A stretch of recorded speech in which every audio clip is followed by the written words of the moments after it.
Subscribe करें और हमारे साथ जुड़े रहें, क्योंकि असल मजा तो अभी बाकी है। जूही ने रूही की जान बचाई। रूही और जूही ने मिलकर दादी, रॉली और सोनी का पूल खोला। निहार अपने पैरों पर खड़ा हो गया। गुस्से में आकर तीनों को धर से धक्के मारकर निकाल दिया। जी हाँ दोस्तों, कहानी ने अब एक और जबरदस्त मोड़ ले लिया है।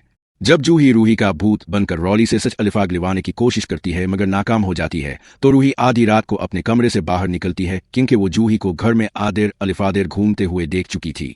रूही जूही को चूमती है मगर वो नजर नहीं आती क्योंकि वो अपने कमरे में जा चुकी होती है।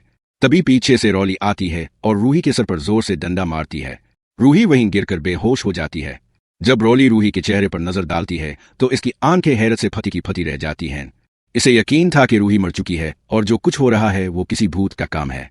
अब जब रूही को जिंदा और बेहोश देखती है तो वो एक खतरनाक चाल चलती है। रॉली कुछ गुंडों को फोन करती है और कहती है, मेरे घर में एक औरत बेहोश पड़ी है, इसे चुपचाप ले जाना है, मैं तुम्हें बहुत पैसे दूंगी। पैसों के लालच में गुंडे गोनिका हाउस पहुंच जाते हैं। रॉली उन्हें रूही के पास ले जाती है और कहती है, इसी औरत को सबकी नजरों से छुपा कर ले जाना है। वो गुंडे रूही को कपड़े में लपेट कर ले जाने लगते हैं। दूसरी तरफ जब जूही भूत बनकर रॉली को डरा रही होती है तो रॉली घबराकर इसके हाथ पर कांच फेंक देती है, जिससे जूही जख्मी हो जाती है। जूही जब अपने हाथ पर पट्टी बांध रही होती है तो इसकी नजर गुंडों पर पड़ती है जो किसी को उठाकर ले जा रहे होते हैं। जूही जोर जोर से चलाती है, चूर चूर। इस शोर से पूरे घर की लाइट्स जल जाती हैं और सब लोग बाहर निकल आते हैं। गुंडे घबराकर रूही को छोड़कर भागने लगते हैं। समर उन्हें पकड़ने की कोशिश करता है मगर वो फरार हो जाते हैं।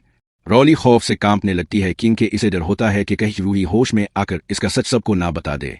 तभी रूही को होश आ जाता है। ये देखकर रॉली पसीने पसीने हो जाती है। सब लोग हैरान रह जाते हैं कि जिसे वो मुर्दा समझ रहे थे वो उनके सामने जिंदा खड़ी है। जूही खुशी से रोते हुए रूही को गले लगा लेती है। घर में सन्नाटा छा जाता है।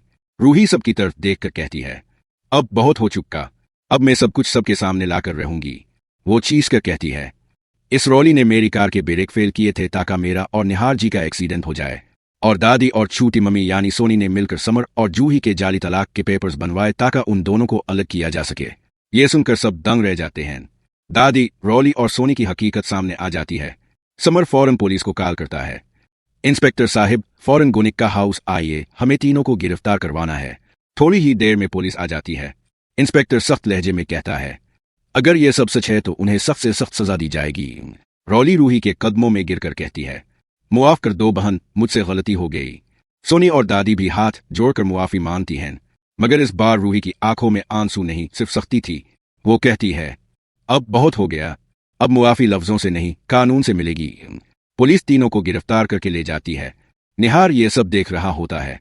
रूही की हिम्मत और सच्चाई देखकर इसके जिस्म में जान आ जाती है।